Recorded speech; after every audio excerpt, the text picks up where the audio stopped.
Hello, this is Joe Cassandra, founder of the 7-Minute Entrepreneur, and this is video 1 of the 4-part series we're doing on the art of salesmanship.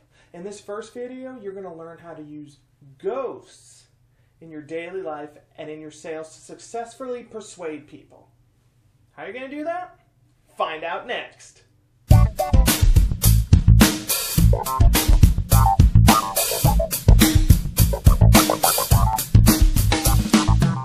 World-renowned salesman Napoleon Hill went to speak with some inmates, and there he met a successful businessman who had been sentenced there for forgery. While in prison, this businessman had helped over 2,000 of the prisoners educate themselves, invest in themselves, and more. But yet 20 leading lawyers could not persuade the governor to release him. So Napoleon Hill knew what to do. He went to the governor and he said, "Look, this man has helped some people, but if you release him now, I believe 160,000 other inmates could profit from his influence. 160,000 of your citizens." Well, what do you think happened? 5 minutes, the governor had signed the release and the man was out. So what happened there? Napoleon Hill didn't go in there and say, "Hey, look, this guy's a good guy, and hey, this could help me out as well. Why don't you just release him?" No, he said, "Hey, look at the stuff he's done, and this could multiply itself by freeing him and helping 160,000 other people, your citizens." He used that invisible third party to get what he wanted, using them as a benefit to the governor. See, especially with strangers, most people are going to be selfish and be hesitant to do favors for other people. Yeah, it's sad but true. But here you're not saying something for your benefit, you're saying it for another party. You're going to be less squeamish about doing something for another party than a random person on the street. Like, for example, when you see a homeless man on the side of the street begging for money, Hobo Joe needs money for himself, you're going to be a little hesitant, a little squeamish to give him your money. I don't owe Hobo Joe anything. What is Hobo Joe going to do with my money?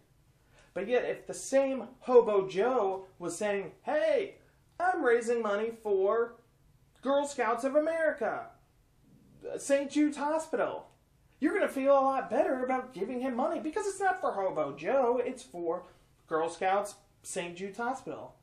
And what's an added benefit? You give the money and you feel good about it.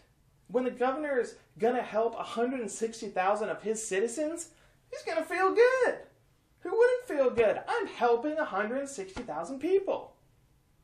See, you're using that third party as the persuasion tactic. You're not asking stuff for yourself. You're asking stuff for them, and you'll usually indirectly benefit from it. So how can you use this? Well, here's an example. Since I'm a blogger, I'll use a blogger example.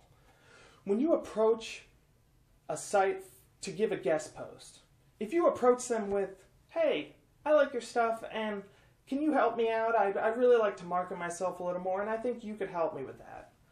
Here's an article for you."